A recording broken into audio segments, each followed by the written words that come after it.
Good morning, ladies and gentlemen. Greetings from the press room of the European Center for Disease Prevention and Control. Welcome to our press conference. My name is Andrea Horvat-Kramaric, Head of Communication and Spokesperson, and I will be moderating this press conference. As we are approaching the World AIDS Day on 1st December, we would like to present to you our work in the area of HIV/AIDS by introducing the joint ECDC-WHO Regional Office for Europe report on HIV/AIDS surveillance in Europe, as well as the new reports monitoring the implementation of the Dublin Declaration to fight HIV/AIDS in Europe and Central Asia. For that purpose, we have with us here ECDC Director Andrea Ammon, and we have Principal Expert for Infectious Diseases, Anastasia Pharris. Before we start, just a few words on housekeeping. Please remain muted during the address of our speakers. If you want to ask the question, please raise your hand and I will give you the floor. Also, I want to mention that this press conference is being recorded and will be placed on our YouTube channel afterwards. I believe we're ready to start, and without further ado, I give the floor to our director, Andrea Ammon. Andrea, please, the floor is yours. Thank you very much, and a very good morning also from my side. As Andrea Horvat-Kramaric said, we want to publish our joint reports with WHO for the whole European region and do this on this day to mark World AIDS Day. We will focus here in this press conference on the EU-EEA data. So ECDC seeks to empower stakeholders in countries across Europe to prevent and control HIV and publishes these reports in support of these efforts and because we want to mark World AIDS Day. And this World AIDS Day is observed every year on the 1st of December.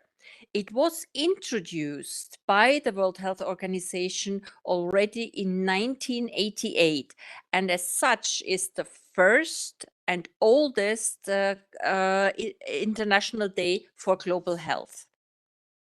So since 2008, ECDC and WHO Europe have coordinated the enhanced surveillance for HIV/AIDS, covering all 53 countries in the European region.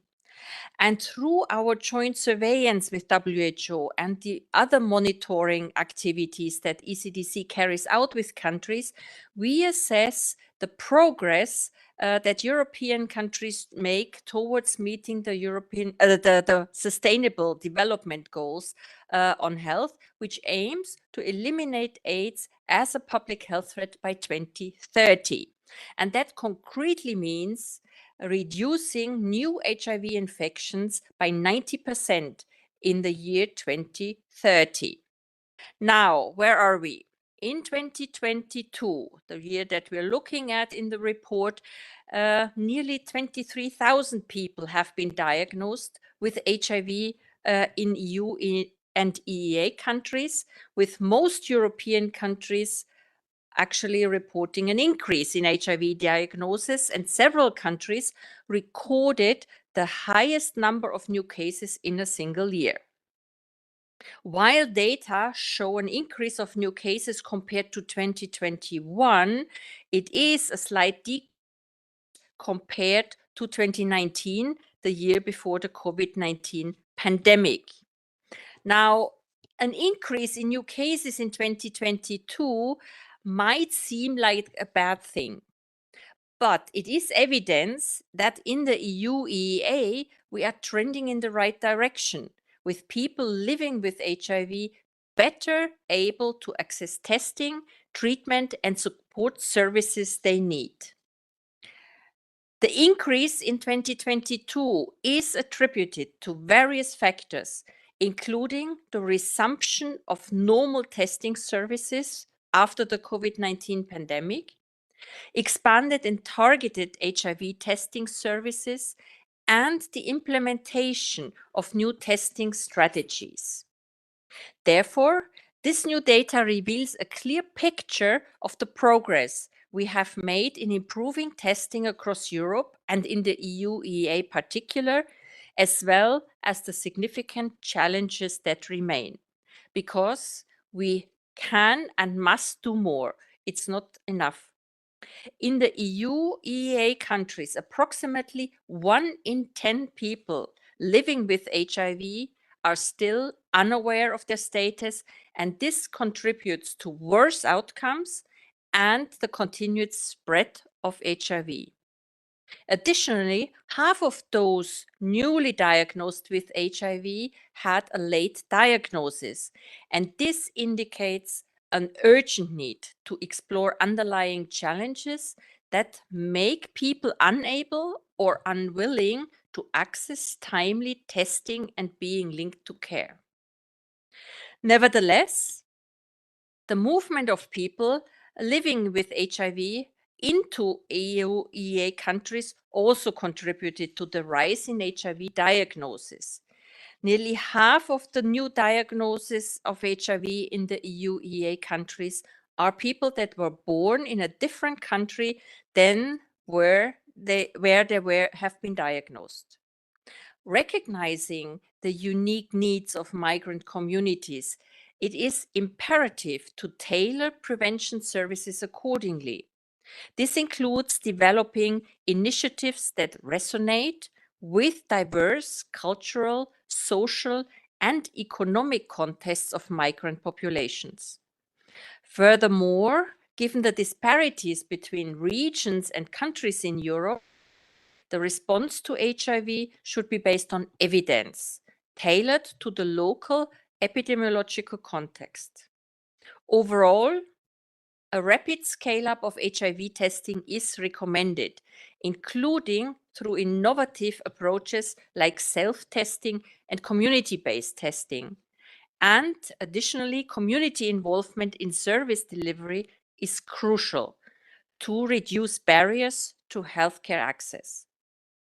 Furthermore, it is important to prioritize accessibility along the entire HIV continuum of care for all key populations that disproportionately are affected by HIV, such as men who have sex with men, migrants, sex workers, people who inject drugs, and people in prison.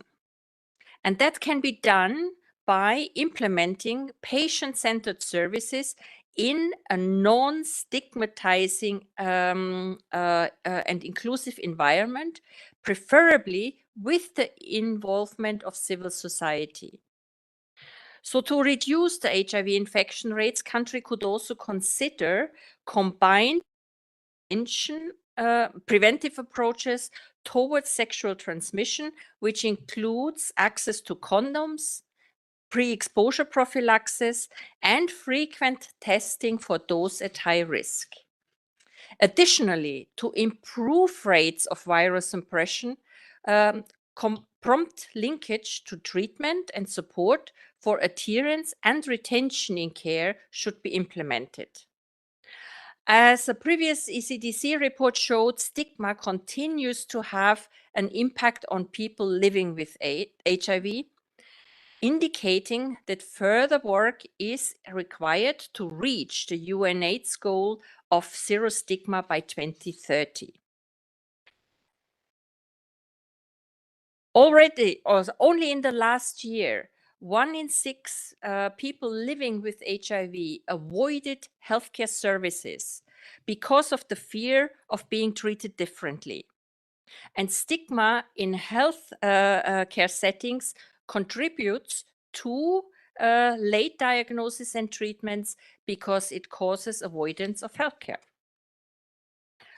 So therefore, together with WHO and other partners, we will continue to support member states' efforts to accelerate progress toward reaching the Sustainable Development Goals for HIV with a focus on high-impact surveillance, monitoring, treatment, and prevention activities.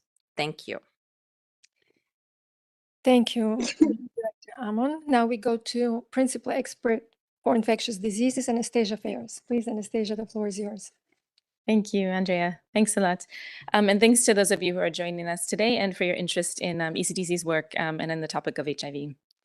As Andrea mentioned, the latest data on HIV that we published today with WHO Regional Office for Europe provide a picture of increasingly complex epidemiology of HIV in our region. However, the actions and what needs to be done about this are very, very clear. First, on the latest data, 22,995 new diagnoses were reported by EU countries in 2022. This is a rate per population of 5.1 per 100,000. We know that in the EU EEA, sexual transmission is by far the most common route of HIV transmission.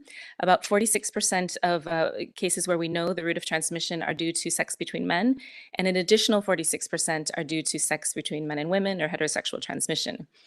6% of cases are due to injecting drug use in our region, or were in 2022.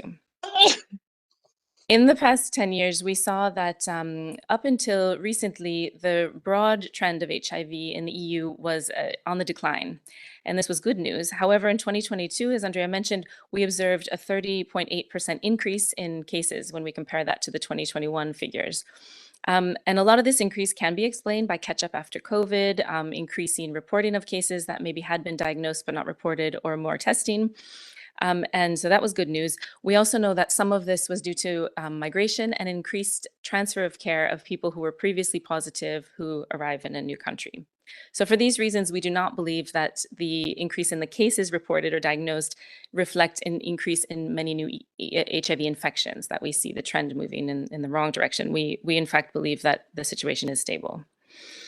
But still, there are a lot of cases occurring in the EU, far too many, and we know that these could be prevented. I do want to clarify on the terminology of previous positive diagnoses, because this is a feature that's really important in the 2022 data. As people live longer with HIV, we see that they, like everyone, move and relocate for different reasons. And in the new setting, they're sometimes re-diagnosed in order to access care. And so these cases can be reported, but they have been previously already known to be living with HIV. In 2022, 16.6% of the new diagnoses were such cases. So there were previous positive diagnoses who were transferring their care to the new setting. It is important to notify these cases in order to plan for healthcare needs, in order to understand HIV prevalence in a given population. As Andrea mentioned, nearly half of people diagnosed in 2022 were diagnosed late, and this is a persistent trend that we've seen that is not improving over the past decade.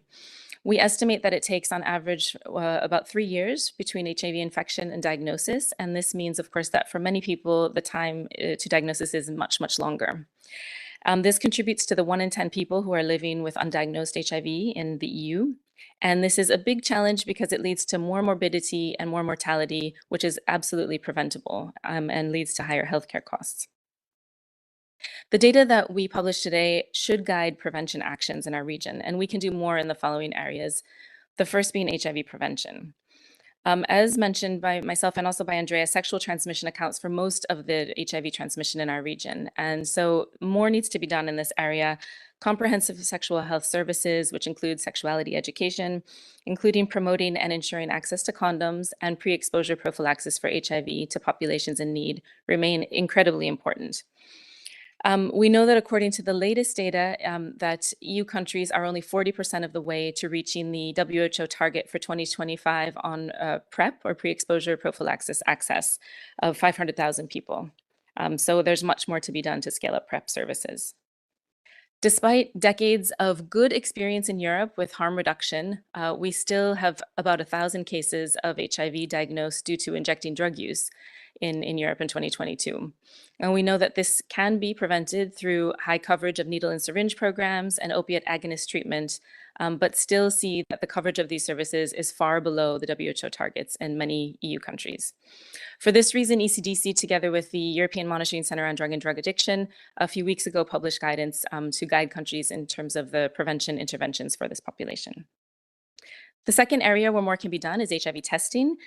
Expanding HIV testing in a variety of ways in the community, through lay providers, through self-testing, have been found to be very effective. New routes of HIV testing provisions, such as through pharmacies, drug services, and prisons, are also being used effectively in many EU countries.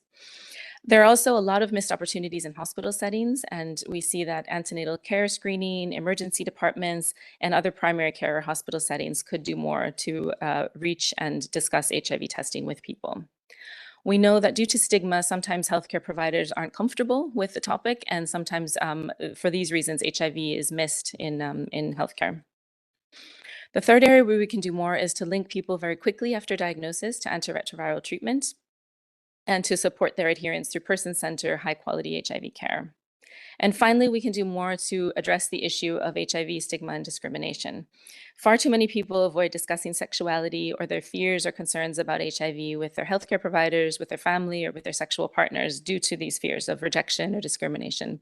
And more can be done to address this so that these can be adapted. So in summary, we have a situation in the EU where HIV seems to be stable, but where we have thousands of preventable infections that are happening each year, despite really effective prevention tools available. So we can and do more, can and must do more to prevent these infections through improving HIV prevention, testing services, linkage to care, and doing more to prevent HIV-related stigma and discrimination. With this, we will be able to get on track and to reach the Sustainable Development Goals for 2030 on HIV. Thank you very much. Thank you, Anastasia. So now we open the floor for your questions. So please go ahead. In the meantime, we have already received a question prior to this conference, so maybe I can read this one before you ask for the floor. So I have a question here. You said that over half of those diagnosed in 2022 were diagnosed late. What can be done to ensure that people get diagnosed and tested earlier? Would that be a question for you, Anastasia? Or director? Yeah, I can start. So there are various reasons why people get diagnosed late. One is the awareness themselves, but then it's also really the, as we have mentioned, the avoidance of healthcare settings where most of the testing still is being carried out. So testing services and testing possibilities that are a bit less formal and less traditional, like the self-testing, testing in pharmacies, in places where the communities actually meet. That could be something where the testing frequency could be, or the accessibility of testing could be increased, and then the time between infection and diagnosis could be shortened. Anastasia, something to add? I think you've covered it well, but what we found is that people who test in the community often test before quite early, and test before they become very sick. Whereas testing that occurs in healthcare settings is often due to people having symptoms. And so healthcare tends to reach those who are diagnosed quite late because they're coming already with symptoms that are AIDS indicator conditions. And so indeed, pushing testing into the community, making it available where people are, and really normalizing it so that it's not a big deal that people need to reach a very high threshold to test, but making it really easy. If blood is being drawn for other reasons, test for HIV, which is what we recommend in our guidance to integrate HIV and hepatitis testing, for example. Thank you, Anastasia. So do we have questions from the audience on your side? I'm going to wait a little bit more. I guess we have done the good job in sending all the documents to you. Yes, absolutely. Director Ammon has a comment. Yeah, I just wanted to continue what Anastasia has said, that of course the testing in these less formal settings is important to get people to an earlier diagnosis, but it is also linked that despite the informal settings, there is a good link that these people also can then be linked to care and treatment. Because that is what needs to follow, and that is why it's so important to do an earlier diagnosis. Thank you, Andrea. Still waiting for your questions. If there are none, I would understand that everything is clear. And do we have a question maybe?